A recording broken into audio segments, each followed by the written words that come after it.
Bien, vamos a darle paso entonces a la presentación de este tercer espacio que lo que hace es profundizar un poco el enfoque de derechos humanos y en recoger lo que habíamos mencionado en las dos presentaciones anteriores, en las que revisamos los temas de el enfoque de género, la incorporación del enfoque de género en las empresas, en los micronegocios, y el tema de la participación política de las mujeres. En este espacio vamos a, como les digo, a profundizar un poquito en el tema del marco internacional de los derechos humanos, que no es otra cosa que, como lo habíamos anunciado en las dos espacios anteriores, trabajar en las empresas en el enfoque de derechos de igualdad entre hombres y mujeres se hace en el marco de la aplicación de los derechos humanos, en marco nacional e internacional al cual Colombia pertenece. Entonces vamos a hablar primero de este tema, del marco de los derechos humanos, y luego volver a recoger las retos y los desafíos que tienen los micronegocios y las empresas en general para incorporar en la vida real el enfoque de género, la igualdad de derechos entre hombres y mujeres.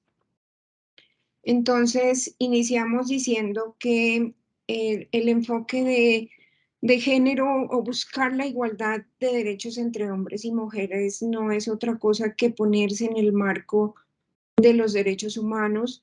Y aquí mencionamos la Declaración Universal de los Derechos Humanos, que está, ustedes la pueden consultar en la página de las Naciones Unidas, donde se describe con mucho detalle cómo ocurrió este hito de la historia, esta Declaración Universal que se realizó en 1948 y que afortunadamente para todos los seres humanos es un marco legal que nos protege y que nos entrega unos derechos universales como un ideal común para todos los pueblos y para todas las naciones.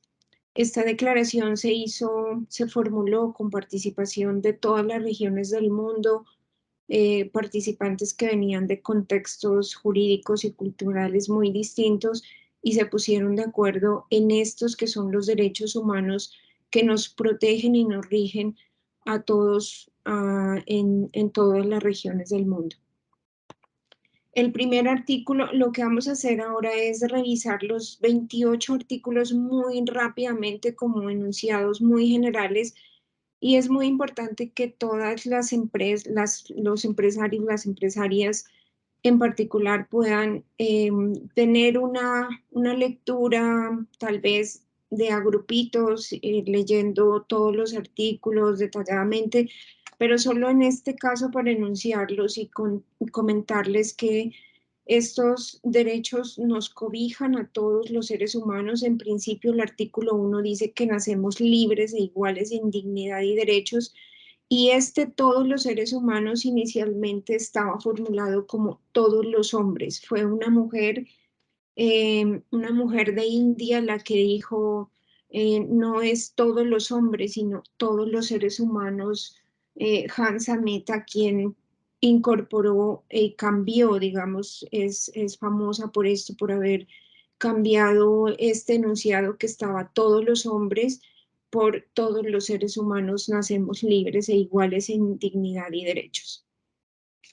Entonces, como les digo, lo menciono, vamos a primero a hacer un repaso muy breve y general de los 28 artículos de derechos humanos, y luego sí vamos a mencionar cómo es de importante que esos derechos que están declarados en la Declaración Universal de los Derechos Humanos en cada país que está eh, vinculada a este marco legal internacional de los derechos humanos, cada país pueda hacerle seguimiento a cómo está el disfrute de los derechos humanos de sus sociedades y de sus poblaciones, especialmente las más necesitadas, porque no es suficiente con que exista un marco de derechos humanos protegiéndonos, sino que haya mucha gente que pueda monitorear y hacer las alertas cuando se requieren del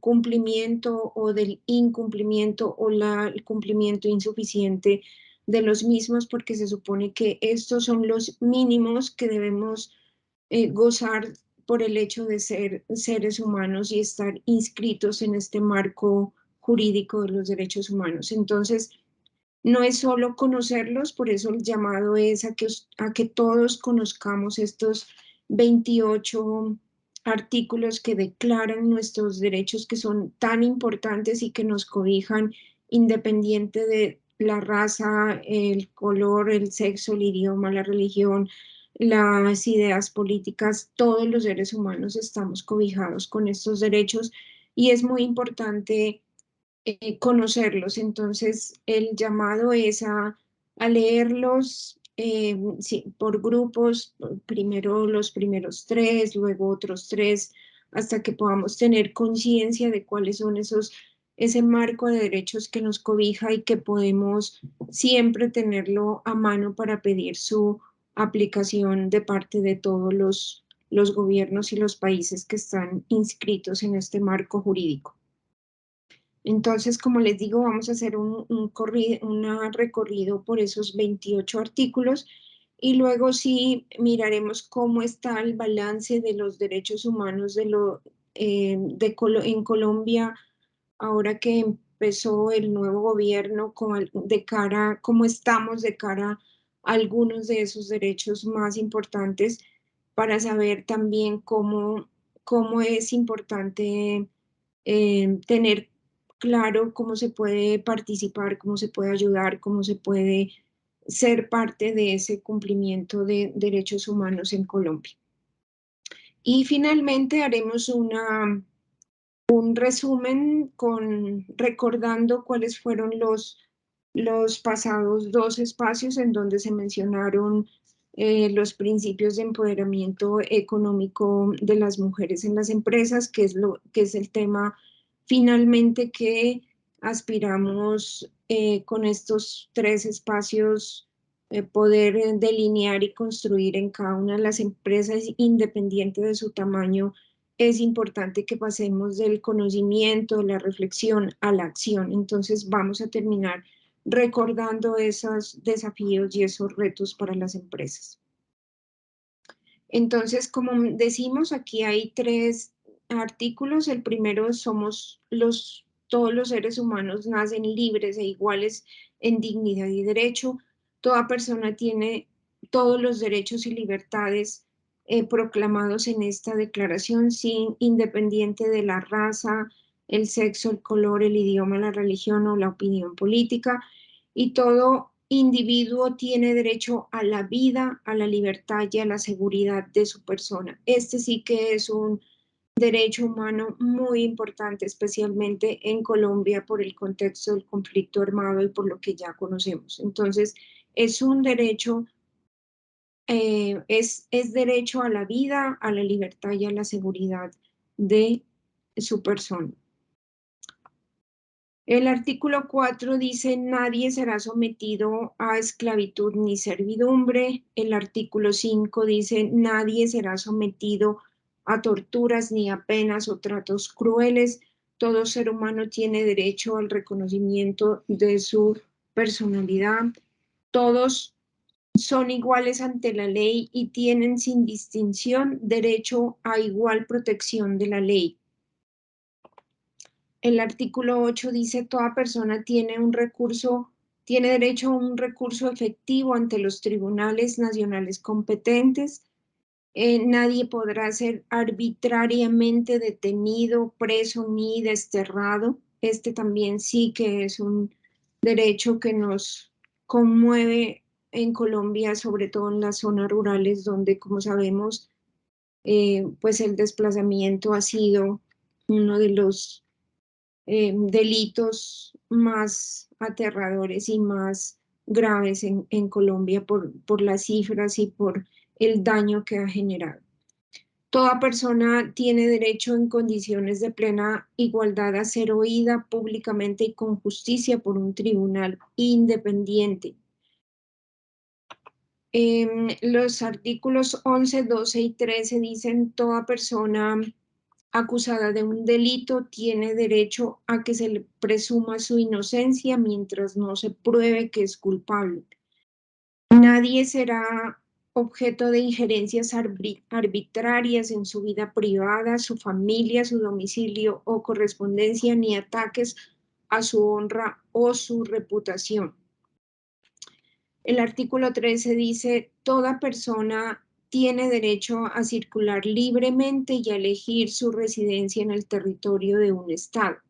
Toda persona tiene derecho a salir de cualquier país, incluso del propio, y a regresar a su país. Los artículos 14, 15 y 16. El 14. En caso de persecución, toda persona tiene derecho a buscar asilo. Este derecho no podrá ser invocado contra una acción judicial realmente originada por delitos comunes o por actos opuestos a los propósitos y principios de las Naciones Unidas. El artículo 15, toda persona tiene derecho a una nacionalidad. Nadie se privará arbitrariamente de su nacionalidad.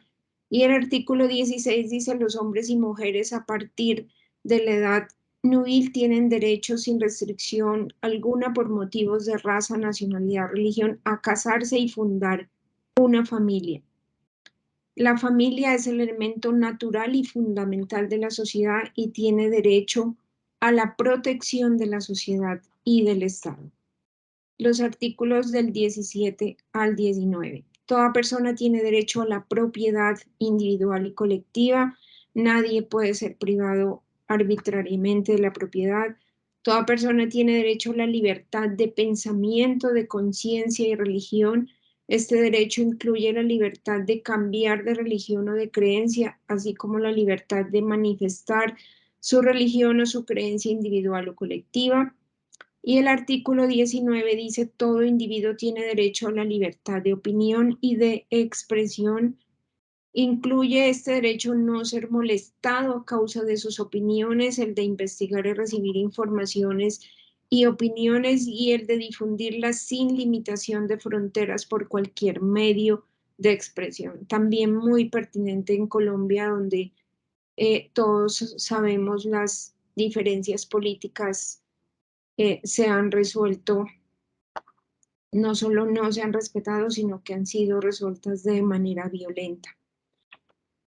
Los artículos del 20 al 22, toda persona tiene derecho a libertad de reunión y de asociación pacíficas. Toda persona tiene derecho a participar en el gobierno de su país, directamente o por medio de representantes. Toda persona tiene tiene el derecho de acceso en condiciones de igualdad a las funciones públicas de su país.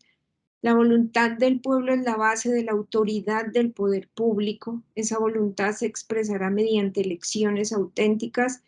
Y el artículo 22 dice: toda persona como miembro de la sociedad tiene derecho a la seguridad social y a obtener mediante el esfuerzo nacional y la cooperación internacional, habida cuenta de la organización y los recursos de cada estado, la satisfacción de los derechos económicos, sociales y culturales indispensables para su dignidad y el libre desarrollo de la personalidad.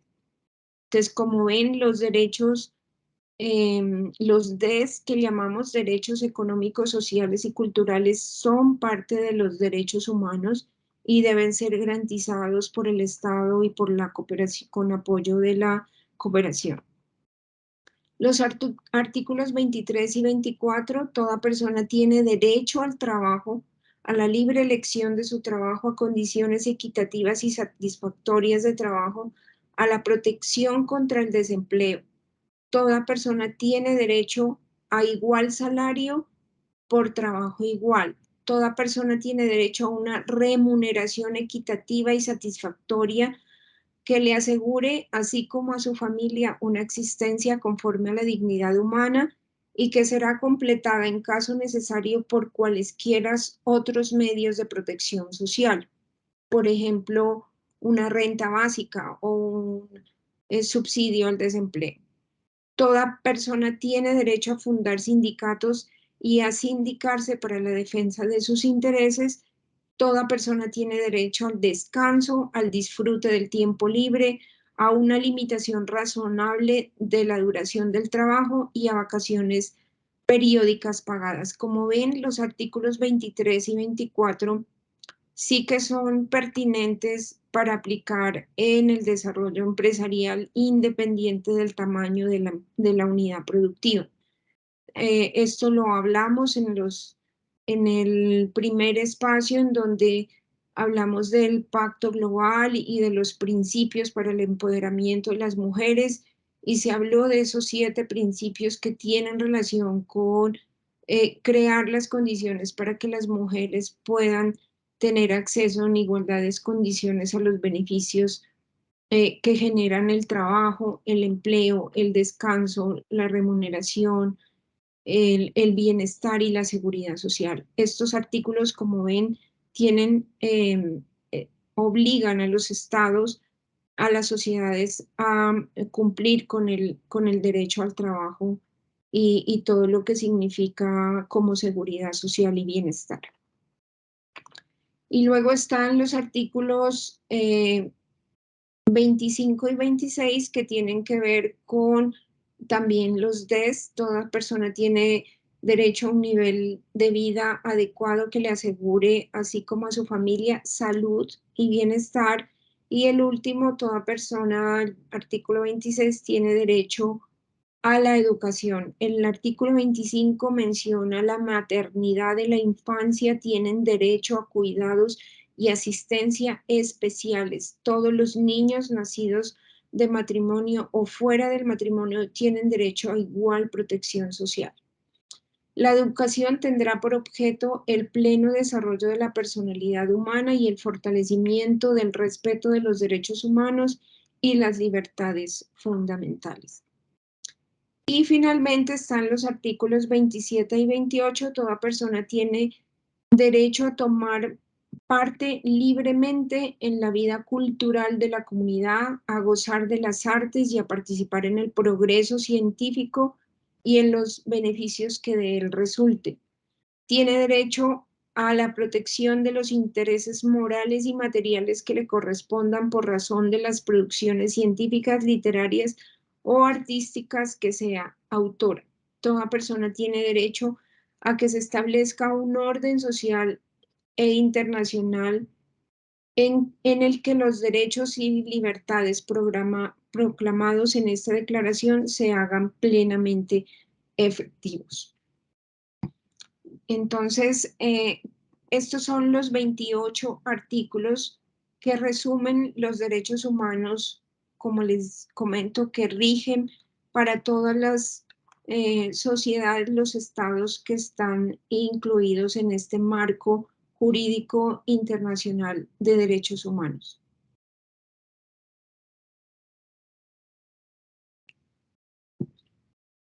Bien, ahora vamos a el sentido de esta parte de este espacio es reconocer que desafortunadamente Colombia tiene que trabajar mucho y todos tenemos que ser parte de esta apuesta de que se mejoren o cambien las condiciones de cumplimiento de los derechos humanos en Colombia.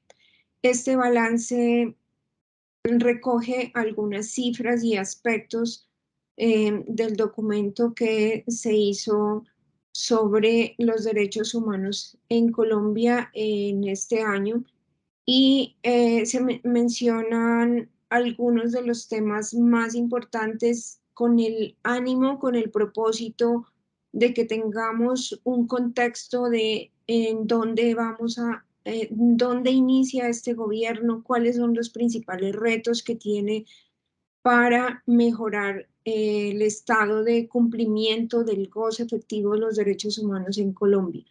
Y finalmente, como les decía, retomaremos cuáles son los retos ya en el escenario empresarial, independiente pues del tamaño de cada uno de las empresas o los micronegocios.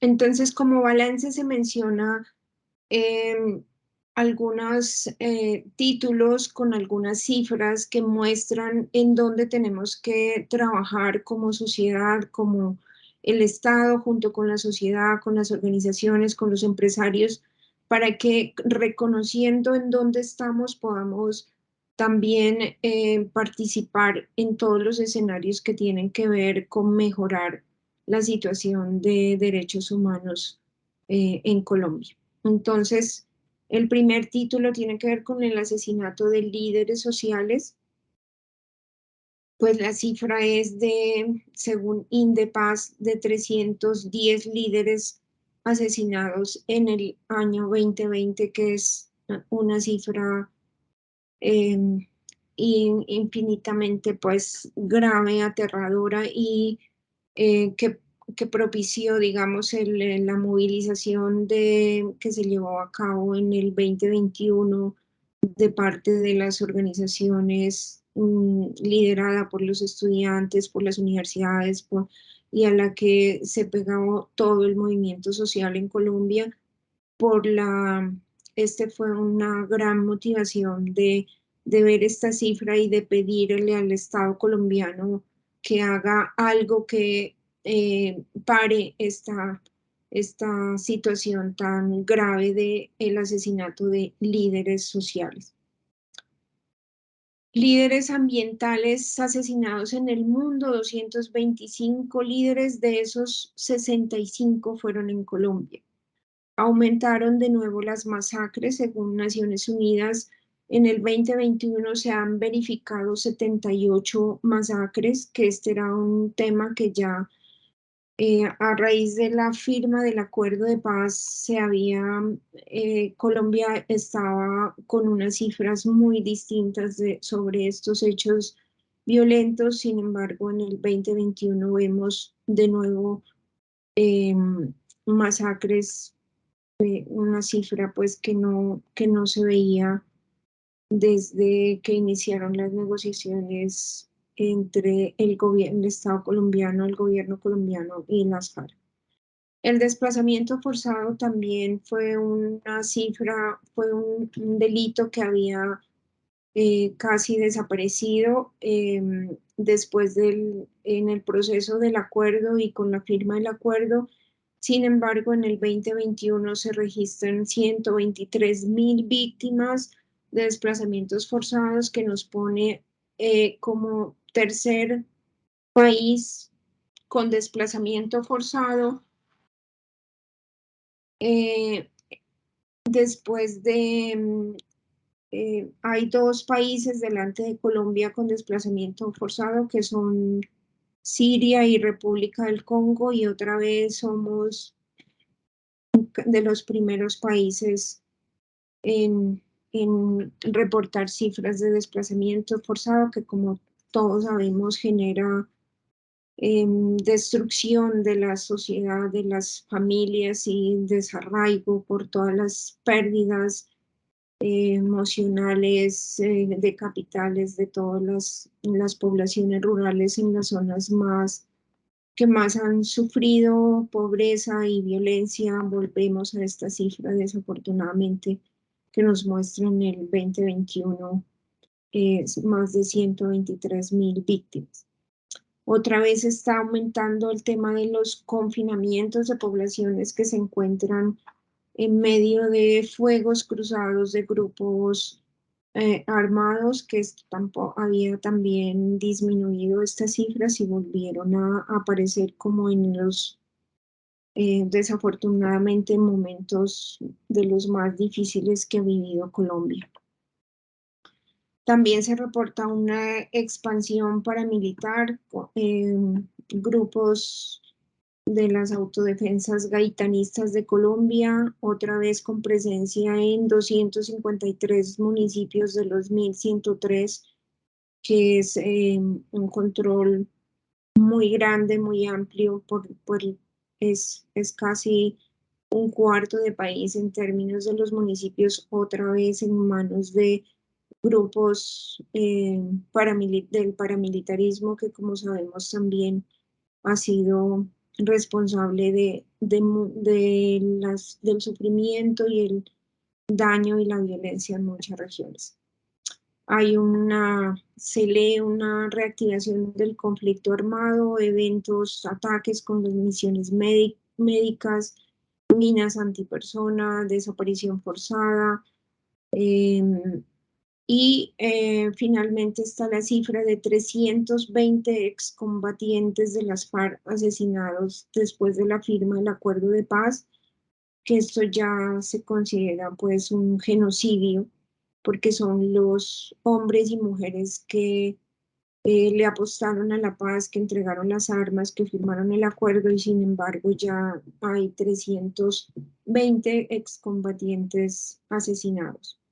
Otra vez el reclutamiento forzado de niñas y niños y jóvenes, que también es una situación atroz en la historia y que genera también un impacto de mucho daño y mucha violencia en las regiones de Colombia. La agresión a a la protesta social, todos sabemos que fue nefasto es el saldo de cómo se reprimió la protesta social. 44 personas murieron, se, presuntamente 28 personas murieron por acción de la fuerza pública. em, y otros por víctimas de actores no estatales. También se sabe del manejo que personas se infiltraron en la protesta social y generan muchos daños.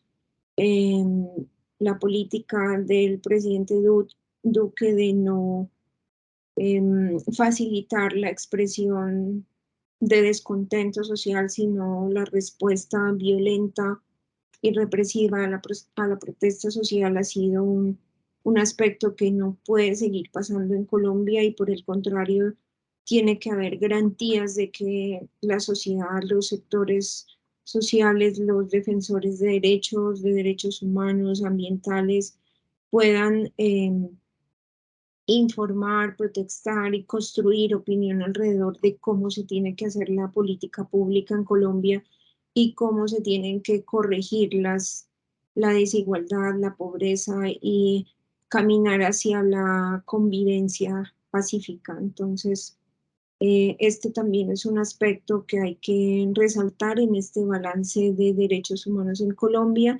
de cómo manejar distinto el derecho a la expresión social de los distintos sectores. Este es ya un balance de los derechos económicos, sociales, culturales y ambientales, lo que se denomina en forma resumida DESCA. Y aquí se recoge un balance de lo que ha sido después de la pandemia. La pandemia, pues todos sabemos, generó en el mundo unos daños irreparables en las sociedades, los estados, los gobiernos, pero en todos los países, sus gobiernos, sus estados reaccionaron de distintas maneras con política pública para amortiguar o sobrellevar los impactos de la pandemia. En Colombia, eh, el balance que se tiene es que 2.8 millones de personas más entraron en situación de pobreza monetaria. Esto es que viven con un poco más de 11.000 pesos diarios. 2.150.000 entraron en situación de miseria.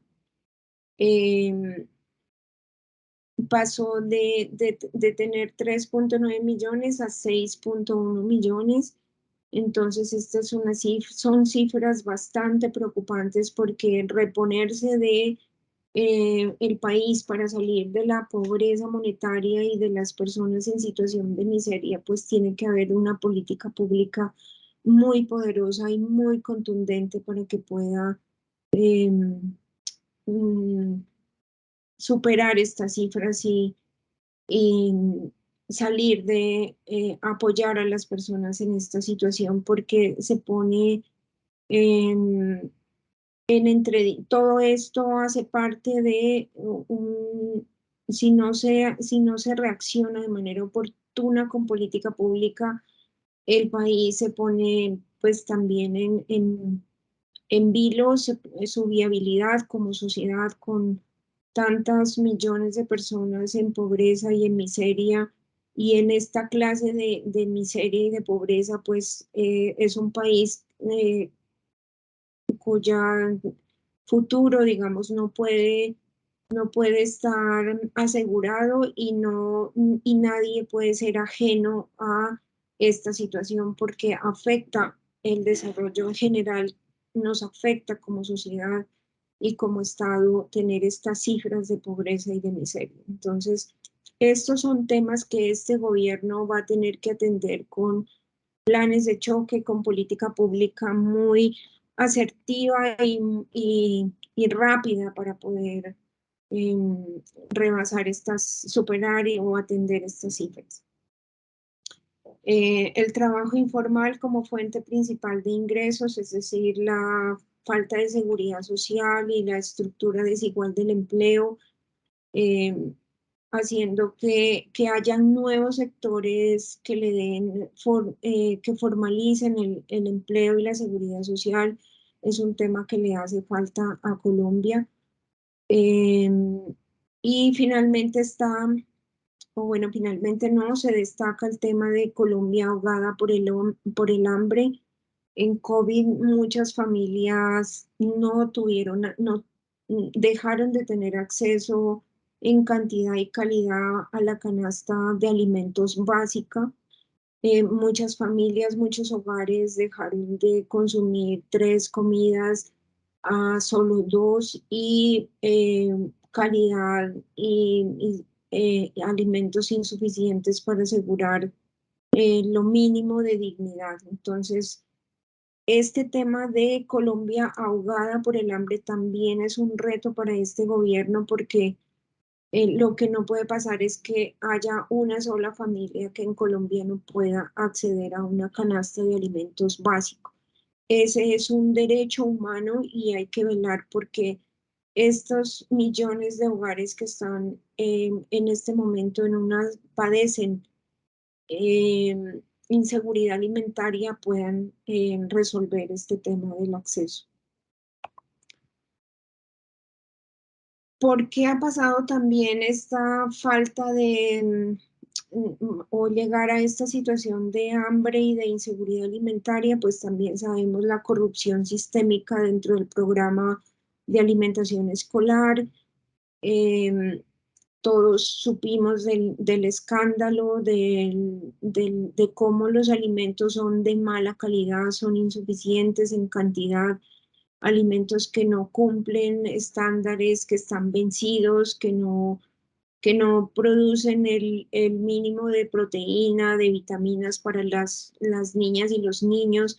Y este es un tema también que tiene que resolverse de manera pronta y efectiva por el presente gobierno para superar. También la mala alimentación se revierte en los indicadores de obesidad que padecen los más pobres. 24.4% de niños y niñas menores de 12 años tienen obesidad, es una cifra pues inmensa y casi 18% de los jóvenes entre 13 y 17 años también están obesos, sufriendo de esta enfermedad y el 52% de población adulta. La educación. El tema de la educación se puso en evidencia con COVID y fue contundente que Colombia está muy mal en el tema de educación. Se ha reducido el presupuesto para la educación, los derechos del magisterio se han disminuido, se ha privatizado la universidad pública, hay una desfinanciación estructural que hace que la infraestructura no esté bien, no hay conexión a Internet, no hay jornada completa. En el 2020 solo el 4% de los de 1.100 municipios tenían buena conectividad. El 63% de personas bachilleres del 2018 no tenía acceso a Internet desde sus hogares, y en las zonas campesinas apenas el 9% de quienes estaban educándose en escuelas disponen de computador, según el colectivo Caja de Pandora. El 12%, el casi 13% de las sedes estaba conectada a Internet, y la conexión a energía eléctrica apenas supera el 80%. En temas de salud sí que se puso en evidencia que si se pertenece a un estrato alto, medio, hacia arriba, era posible superar la pandemia, mientras que los estratos 1 y 2, los indicadores muestran que COVID se llevó el 61.5% de las personas que sufrieron COVID pertenecientes a los estratos 1 y 2, mientras que en los estratos 5 y 6 solo el 3.4% de las personas fallecieron, o se concentró, digamos, en estos estratos 5 y 6. En temas de ambiente, tampoco hay los mejores resultados, porque el convenio, que es Escazú, un tratado que compromete esfuerzos de la cooperación internacional de multilaterales para proteger el medio ambiente, no se había firmado por el gobierno anterior. Ya está firmado por el presente gobierno y se espera que se vaya creando un marco de cooperación entre las sociedades, los estados, para proteger el liderazgo social y ambiental, ya que los líderes, como se mostró anteriormente, los líderes ambientales han sufrido muchísimo en Colombia y han sido perseguidos. Igualmente, el fracking, habiendo sido una promesa de campaña del anterior gobierno de que no se iba a hacer, se empezó a hacer y se hizo en realidad todo lo contrario a la promesa de campaña, y se sabe que el fracking, como la extracción de gas natural, producen fugas sustanciales de gas metano, que tiene un efecto muy grande invernadero, y pues también hay un uso intensivo del agua para recuperar petróleo. Bien, este es algunos cifras y datos sobre el estado de los derechos humanos en Colombia, que no son halagadoras, pero que conocer cómo estamos en este momento y cuáles son esos retos en materia de derechos humanos, pues nos permite a todos estar atentos como sectores empresariales, sociales, apoyando al Estado, a este gobierno, desde cualquier escenario, para que se superen estas situaciones, para generar acciones de solidaridad con quienes están de nuevo, como se ven las cifras, sufriendo consecuencias de la reactivación del conflicto y la violencia en las zonas más apartadas, a veces desde las ciudades grandes o desde donde estamos. Algunos no logramos percibir cuál es el estado de derechos humanos en Colombia. Por eso es importante tener estas referencias y no perderlos de vista, para vincularnos en estas acciones de solidaridad, de compromiso y de apoyo para superar este contexto.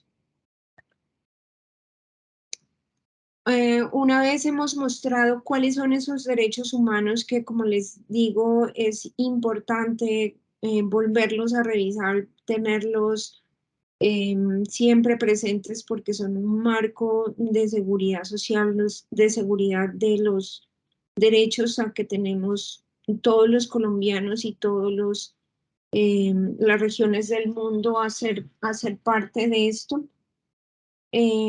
Una vez revisado esto y revisado este balance de derechos humanos, volvemos al tema de cuáles son los retos para las empresas para seguir construyendo las condiciones de igualdad de género, eh, que como dijimos en el primer espacio, ya no solo es incorporar el enfoque de los derechos humanos, sino es comprender que las empresas que incorporan el enfoque de igualdad de género ya tienen un valor agregado en el mercado, tanto para hacia adentro de las empresas como los demás actores, con sus proveedores, con sus clientes, con los cooperantes.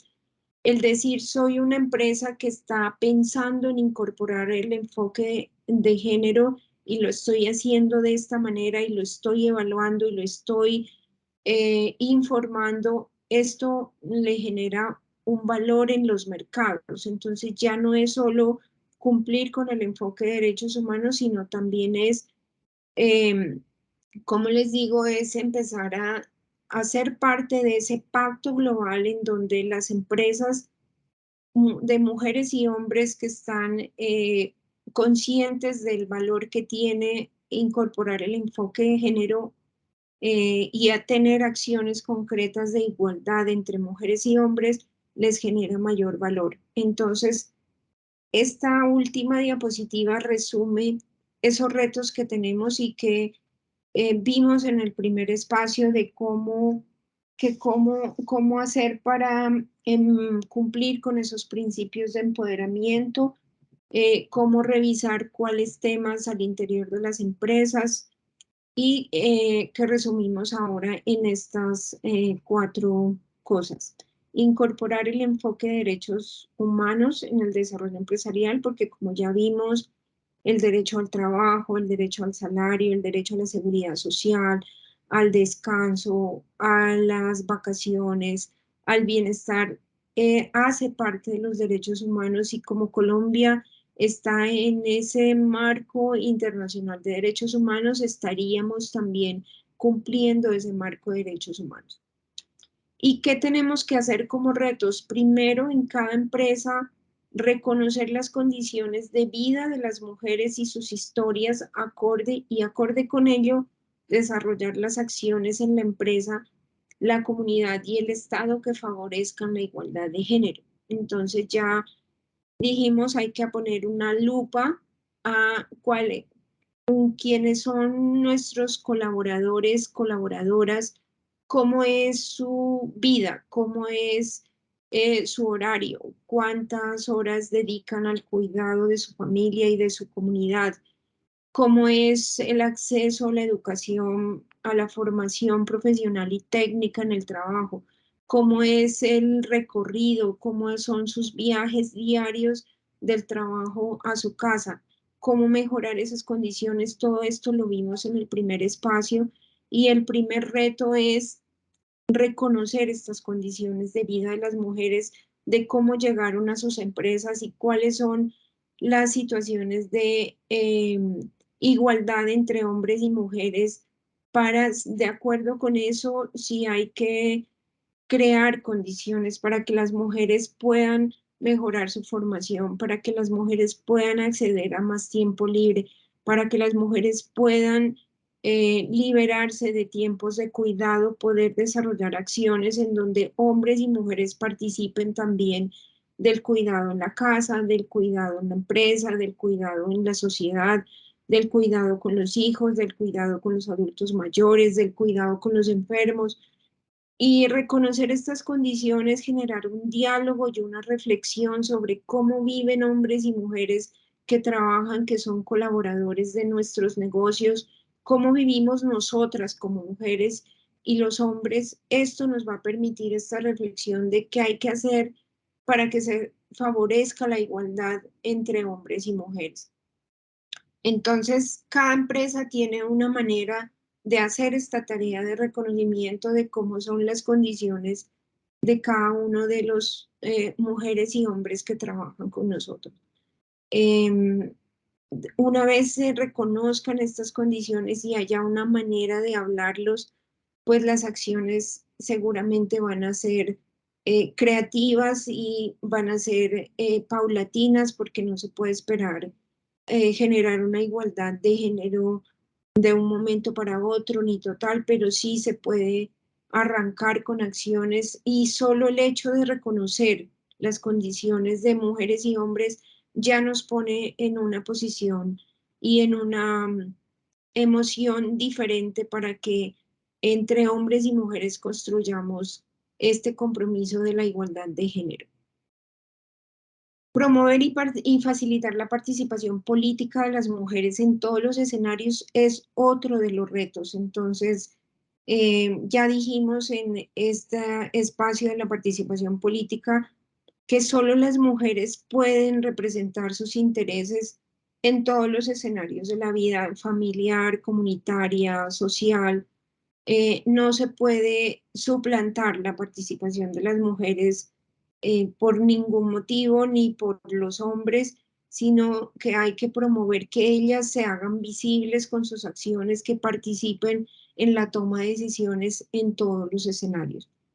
Y finalmente, el reto también es hacer que otros actores de la sociedad promuevan también el enfoque de género en las empresas.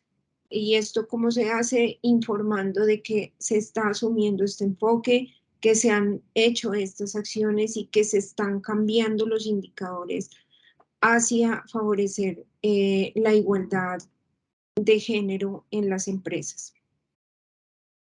Bien, entonces hasta aquí hemos terminado con este tercer espacio, reiterando la invitación a todos ustedes, empresarias y empresarios, a que trabajemos en incorporar el enfoque de género y de igualdad en sus micronegocios. Gracias por su atención, por la eh, reflexión y las acciones que se puedan derivar de estos espacios y mucho éxito en sus empresas. Muchas gracias.